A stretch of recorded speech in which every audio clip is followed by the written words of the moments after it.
সবাইকে স্বাগত জানাচ্ছি আরআইএল অ্যাঙ্গেল চ্যানেল স্কয়ার বা নিবেদিত দেশ সম্প্রতিকে। আমি সোনিয়া হক আপনাদের সাথে আছি। দর্শক, আজকে আলোচনার বিষয় রেখেছি এই মুহূর্তের বাংলাদেশ, এবং এই বিষয়টি নিয়ে কথা বলতে আজকে আমার সাথে স্টুডিওতে যুক্ত হয়েছেন গোলাম মাওলা রনি, সাবেক সংসদ সদস্য ও রাজনীতি বিশ্লেষক, এবং আছেন এম এ আজিজ, সিনিয়র সাংবাদিক।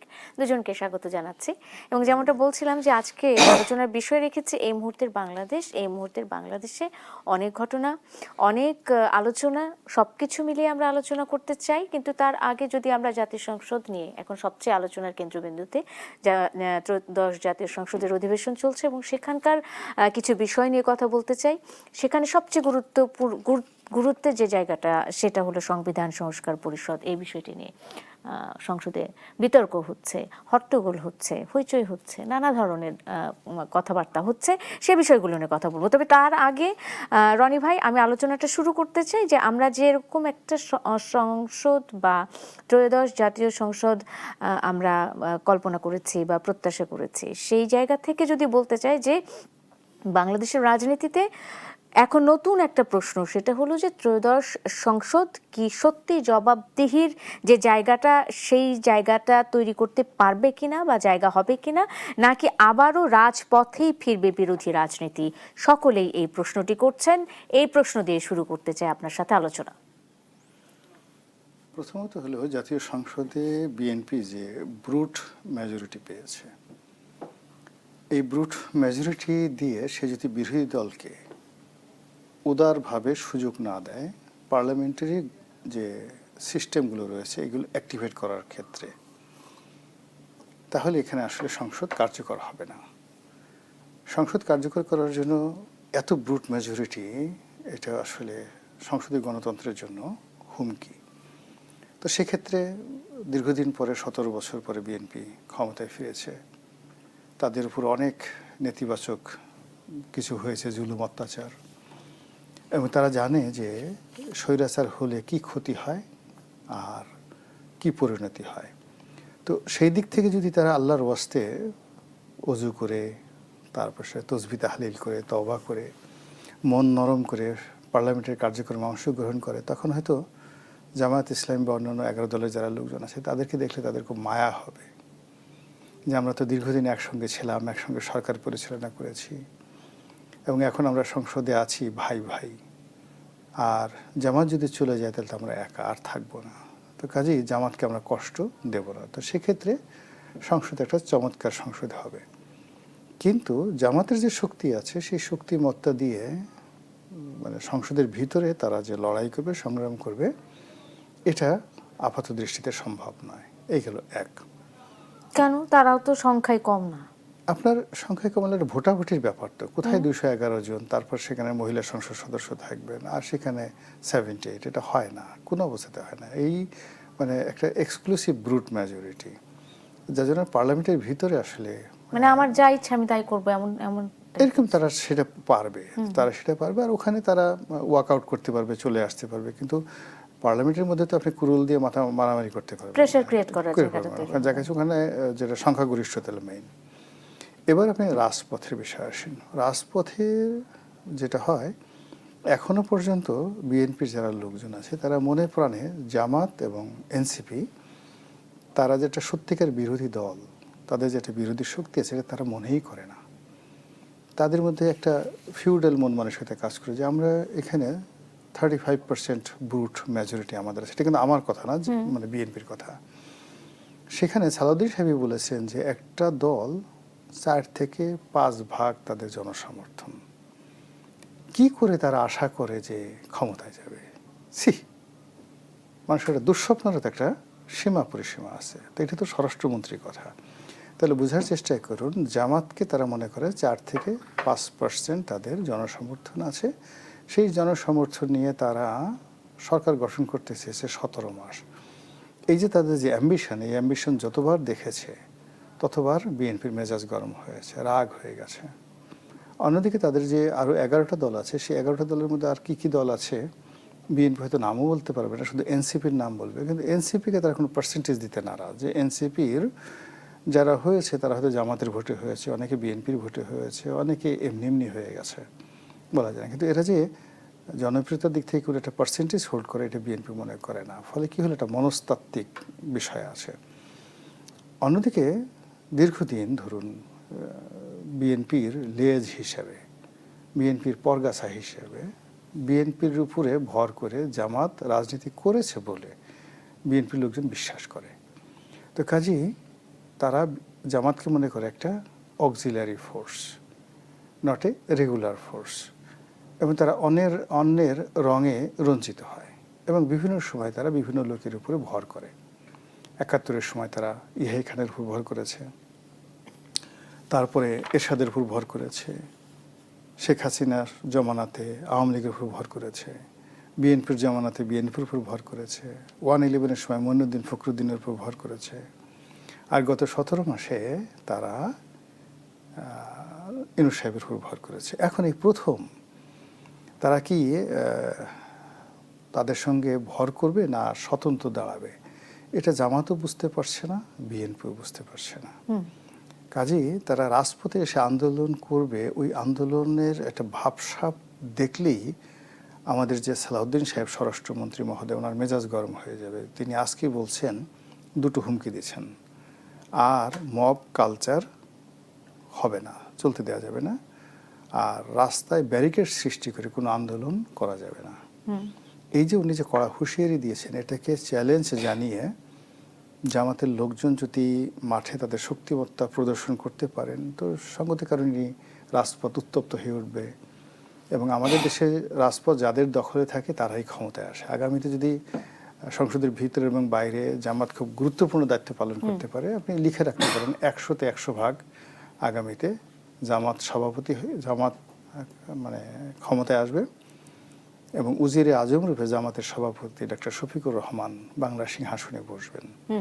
তো এটা বিএনপি জানে, বিকজ সবাই মানুষ ওই যারা আন্দোলনে এগিয়ে থাকে তাদের পক্ষে থাকে, আর অন্যদিকে বিএনপি যদি ম্যান করতে থাকে তাহলে চিন্তা করি দুর্বল দেওয়া হবে না। তো যার জন্য বিএনপি এখানে এই জিনিসটা খুব ভালো করে বোঝার কারণে তারা জামাতকে বাড়তে দেবে না, জামাতকে বাদ দিবে না। জামাত আসলে এই যে ভর করার যে বিষয়টি আছে রনি ভাই, আমি একটু আবারও জানতে চাইবো এর পরের আলোচনাতে নিশ্চয়ই, সেটা হলো যে জামাত কি এখনো এই যে ভর করার প্রবণতা এখান থেকে বের হয়ে আসতে পেরেছে কিনা, আপনার কাছে প্রশ্নটা থাকবে। আমি চলে যেতে চাই এম এ আজিজ আপনার কাছে।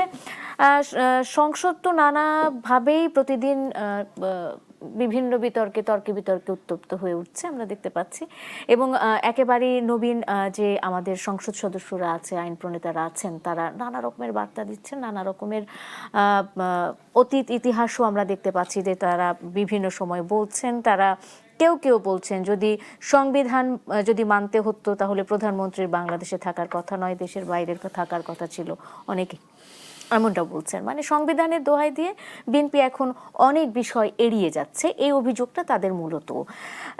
কি বার্তা দিতে চাচ্ছেন আসলে নাহিদ মাসুদরা, তাদের এই যে বিভিন্ন ধরনের বার্তা আছে, সেই বার্তাগুলোতে তারা কি ধরনের ইঙ্গিত দিচ্ছেন? মানে ওই যে বলছিলাম যে রাজপথেই ফিরবে কিনা বিরোধী রাজনীতি, এবং এটি তো এক ধরনের সংকট মোকাবেলায় সরকারের পদক্ষেপটা কেমন হতে পারে বলে মনে হয় এম এ আজিজ? ধন্যবাদ আপনাকে, দর্শক শ্রোতা এবং রনু ভাইকে। আমি রনু ভাই যেখানে শেষ করলাম এখান থেকে শুরু করি। দেখেন, আমি বিটিভি দেখেছি সব সময় যে আজকে কি হয়, কারণ বরাবরই বলেছে জুলাই জাতীয় সনদ এবং সংসদ সংস্কার পরিষদের মিটিং ডাকতে হবে, এটা তারা আলটিমেটামও দিয়েছিল। কিন্তু আজকে কিন্তু যেটা আপনি বলছেন উত্তপ্ত, আমার কাছে এটা মনে হয় নাই। যেমন আমি যখন রাষ্ট্রপতির ভাষণের উপর আলোচনা শুরু হবে ঘোষণা দিল, তখন আমার কাছে মনে হয়েছিল অপোজিশন ওয়াকআউট করবে, ওয়াকআউট করে নাই তো। তার উপরে আলোচনা করতে গিয়ে গুল্লি এদিক ওদিক মারা লাগবে, অর্থাৎ রাষ্ট্রপতির ভাষণে কথা বলে নাই, গুল্লি এদিক ওদিক মারছে, নানান রকম আলোচনা করছে, কিন্তু তারা তো জায়গা ছাড়ে নাই। আলোচনা ছিল, সংসদে ছিল, তারাও আমার ধারণা উপলব্ধি করেছে ফাইনালি তাদের গঠনমূলক সমালোচনার মাধ্যমে সমাধানে আসতে হবে। কারণ এইখানে কিন্তু পরিষ্কার বিএনপির পজিশন হচ্ছে সংসদের সংবিধানের বাইরে গিয়ে কোনো কিছু করা হবে না, এটা পরিষ্কার করছে। তার ভিতরে আলোচনা করতে হবে। যেমন রাষ্ট্রপতির যখন ভাষণ দেয় প্রথম অধিবেশনে, তখন যে উত্তপ্ত অবস্থাটা হয়েছিল আজকে কিন্তু আমি অতটা দেখি নাই। এবং আমার কাছে মনে হচ্ছে কেন যেন তারা এটা নিয়ে রাস্তায় আসবে না। আমার কাছে মনে হচ্ছে সংসদেই আপোষ হবে।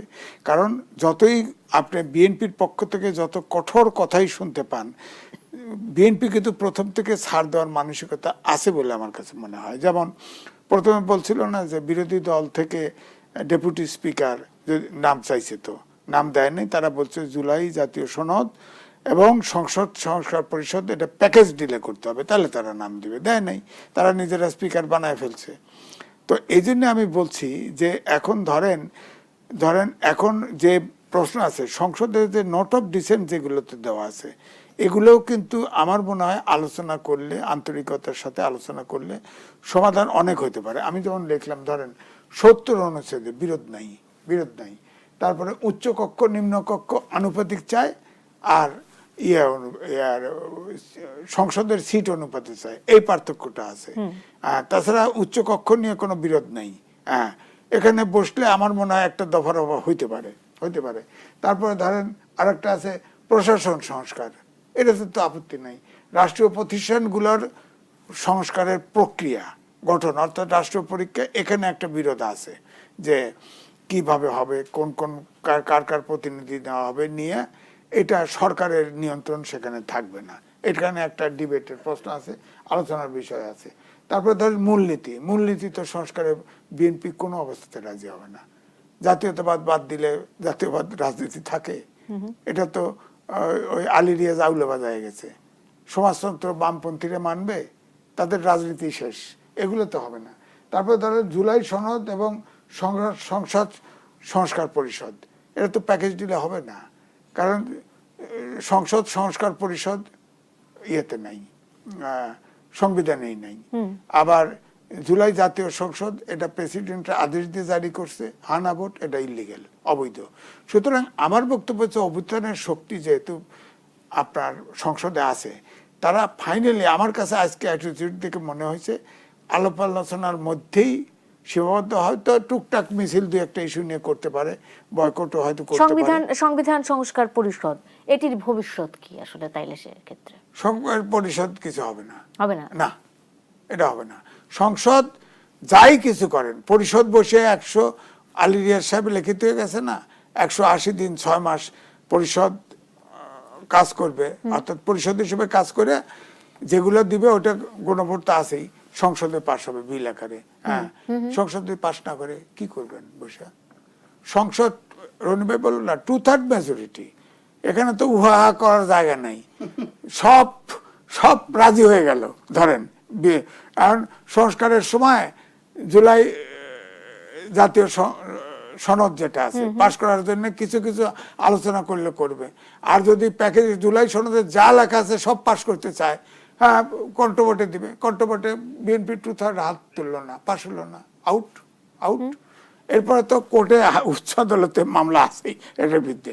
সুতরাং আপোষ আমার কাছে মনে হচ্ছে এখানে বিরোধী দল যত রকম ঝামেলা করতে চাইবে তত ঝামেলায় পড়বে। এই যে 18 মাসের একটা দীর্ঘ সময় আলোচনা, ঐক্যমত্য কমিশন, বিভিন্ন ধরনের সংস্কার আয়োজন, সেসব সংস্কারের প্রস্তাবনা, সবকিছু মিলিয়ে মানে এই সময়টুকু তাহলে শুধুই ব্যর্থ হলো, নষ্ট হলো এরকম না? দেখেন, ওই আগেও দিছি নেপালের রেফারেন্স, নেপালের প্রধানমন্ত্রীর জন্য হসলো, তিনি কিন্তু বলছে আমরা বাংলাদেশ হব না। ছাত্রদেরকে শিক্ষা প্রতিষ্ঠানে ফেরত দিয়ে দিয়েছে। ছাত্ররা কোনো সংগঠন করে নাই, শিক্ষা ফেরত গেছে। ওই যে বালেন্দ্র শাহ, সে একটা 35 বছরের ইঞ্জিনিয়ার, সে কাঠমান্ডুর মেয়র ছিল ঠিকই, 35 বছর বয়স, সে গান গাইতো আর মেয়র ছিল। সে তো তার একটা ছোট্ট দল ছিল, সে ইলেকশনে গেছে। ইলেকশনে গেলে যে প্রধানমন্ত্রী ছিল তার এগেইনস্টে সে প্রার্থী হয়ে জিতে গেছে এবং সে ওই সরকার গঠন করছে, বালেন্দ্র প্রধানমন্ত্রী হয়েছে। তো আমার বক্তব্য হচ্ছে 6 মাস পরে সময় ছিল, 6 মাসে আগেই নির্বাচন ঘোষণা দিয়ে দিয়েছে।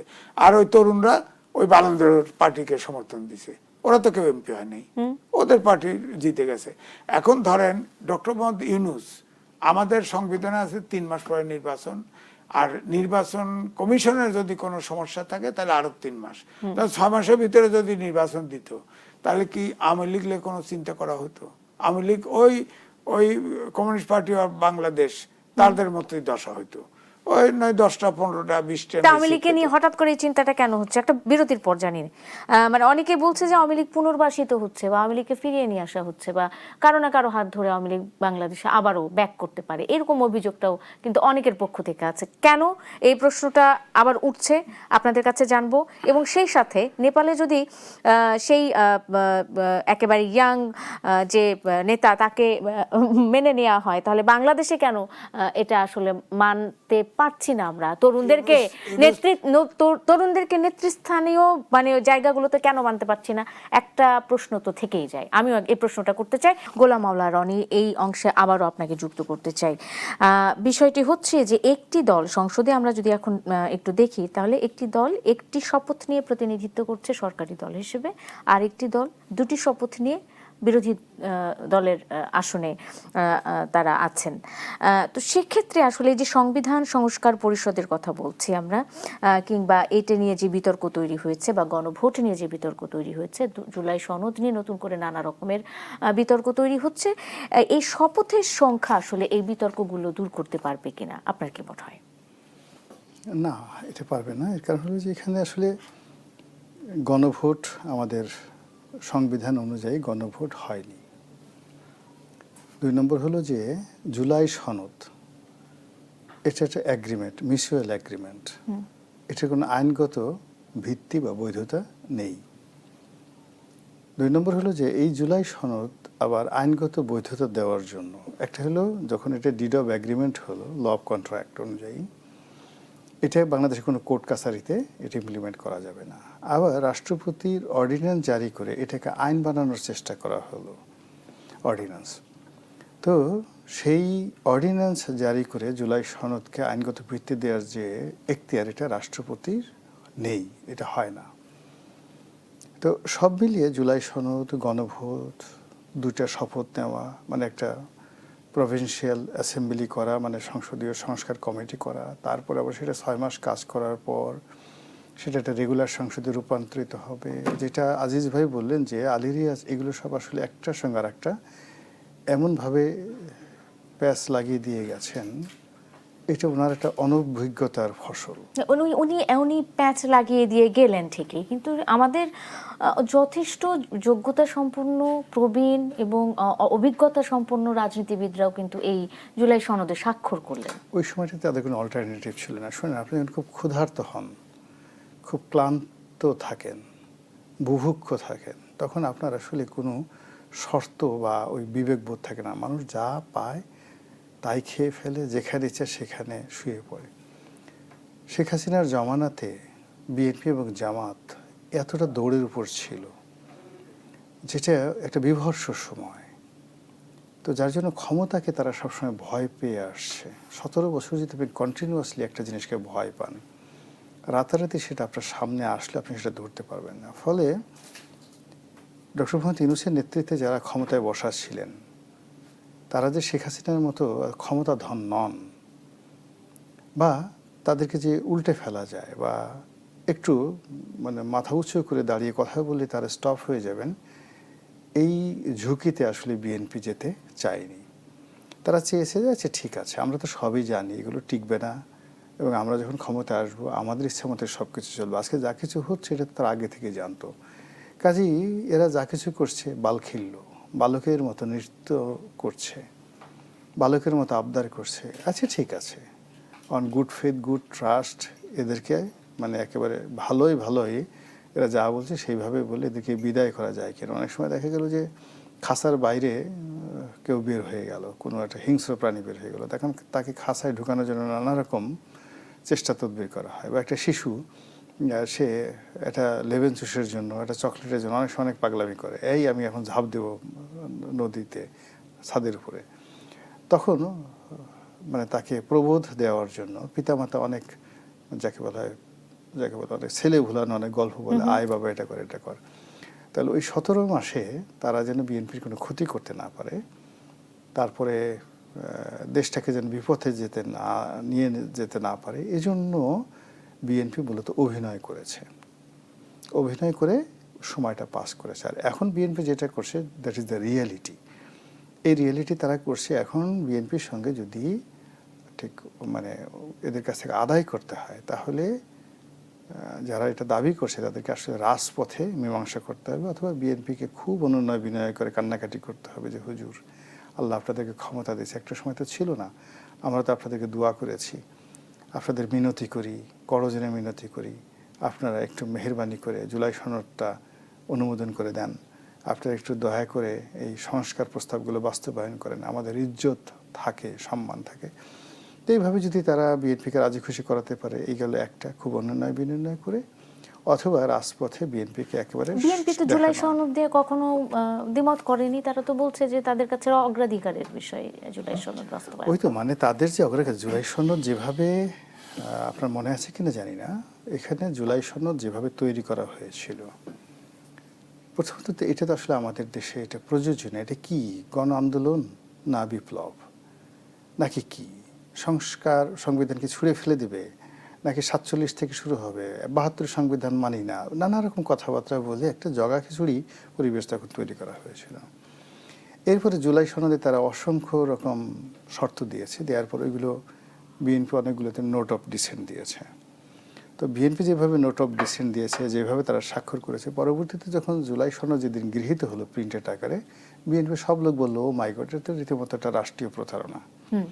আমাদের সাথে যেভাবে কথা হয়েছিল, হ্যাঁ কোনো কিছু ছিল না, মানে আমরা একটা অদ্ভুত একটা নতুন জিনিস আসছে। ফলে ওটা বিএনপি এখন ক্ষমতায় বসে পার্লামেন্টে বসে সেটা অনুমোদন করবে, বিএনপি মনে করছে না, it should not be. Plus যেহেতু তাদের ফার্স্ট ফেজ এটা হওয়া উচিত নয়, দ্বিতীয় ফেজে হলো যে এখানে এমন অনেক কিছু আছে যা কিনা বিএনপির যে একছত্র আধিপত্য ক্ষমতা এবং বিএনপি যে রাজনৈতিক বিশ্বাস বা তার যে স্ট্রাকচার রয়েছে সেটার বিরুদ্ধ, প্রথার বিরুদ্ধ।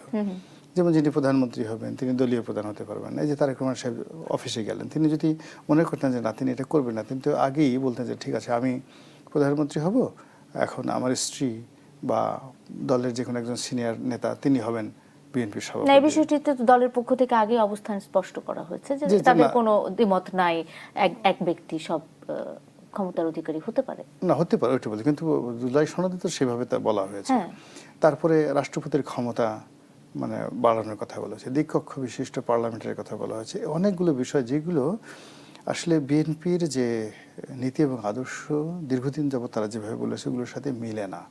আর এগুলো যদি করা হয় তাহলে বিএনপির ক্ষমতা কমে যাবে, বিরোধী দলের ক্ষমতা বাড়বে, জামাতের একটা জুৎসই অবস্থা তৈরি হবে। এখন তো ক্ষমতায় বিএনপি গেছে, তারা তো জামাতকে সুযোগ কখনোই দেবে না। একটা বিরতি নিয়ে এসে আমি আজিজ ভাইয়ের কাছে প্রশ্ন নিয়ে যাব। যেতে চাই এম এ আজিজ, আপনার কাছে দুটি প্রশ্ন রাখতে চাই, দুটি প্রশ্নই ছিল আপনার কাছে। সেটি হলো যে গুঞ্জন শোনা যায় আওয়ামী লীগ ফিরে আসতে পারে আবারও, এরকম এমন একটা গুঞ্জন শোনা যাচ্ছে, এবং হয় আওয়ামী লীগ ফিরে আসবে কিংবা নতুন সরকার আবারও সেই পথেই, মানে আওয়ামী লীগ যে পথে গেছে সেই পথে হাঁটতে পারে, এরকম ধরনের আশঙ্কার কথা আমরা প্রায়শই শুনছি। একটি প্রশ্ন, এবং দ্বিতীয়ত আপনার কাছে আমি জানতে চেয়েছিলাম আসলে নেপালে বালেন্দ্রকে মানতে পারলে বাংলাদেশে নাহিদ আসিফদেরকে আমরা কেন মানতে পারছি না নতুন নেতা হিসাবে?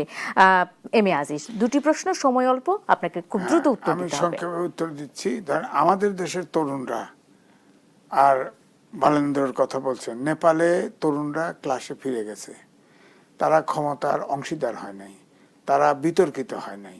আর আমাদের দেশের যারা তরুণ, তাদের যারা উপদেষ্টা সরকারের ভিতরে ঢুকছে, প্রত্যেকটা মিনিস্ট্রির ভিতরে বসে গেছে, প্রত্যেকটা সংস্কার কমিশনে বসে গেছে, এবং তাদের নিয়ে বহুত বিতর্ক, এমনকি দুদকে প্রত্যেকের নামে অভিযোগ, এখনো সেগুলো থেকে তো তাদেরকে অব্যাহতিও দেওয়া হয়েছে, তদন্ততে প্রমাণিত তো হচ্ছে না কিছু। 111 এদেরকে অব্যাহতি দেওয়া হয়েছে না।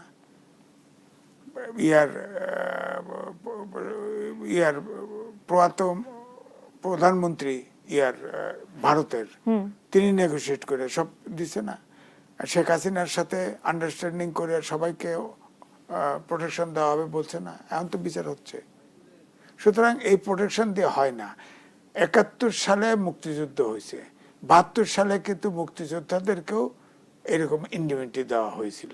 হ্যাঁ, কিন্তু আমি তো দেখছি, আমি বাড়িতে ফিরলেই পুলিশ দৌড়ায়, অস্ত্র কেছে, আমার কাছে কোনো অস্ত্র নাই, খালি অস্ত্র আছে ধরে নিয়ে থানায় লয়ে যায়, আমার বাপ খালি ছুটা আনে, এই কামে তো বাড়ির জয় বন্ধ, তখন এটা দেওয়ার পরে বেঁচে গেলাম।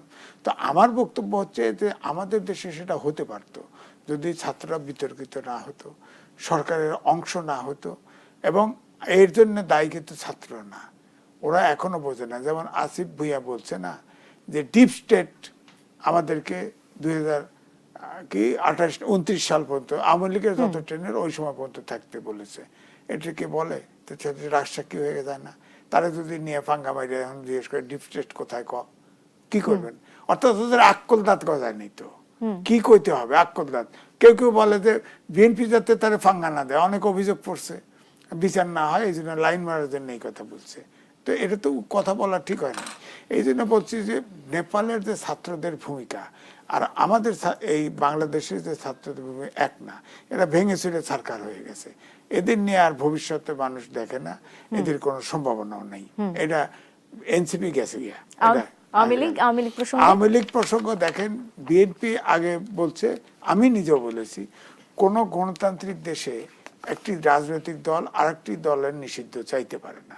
হ্যাঁ, বিএনপিও কিন্তু অনেকটা এরকম ভাষা ব্যবহার করছে, কিন্তু ইদানিং করতেছে তাদের অ্যাক্টিভিটি নিষিদ্ধ করা হয়েছে, নিষিদ্ধই থাকবে।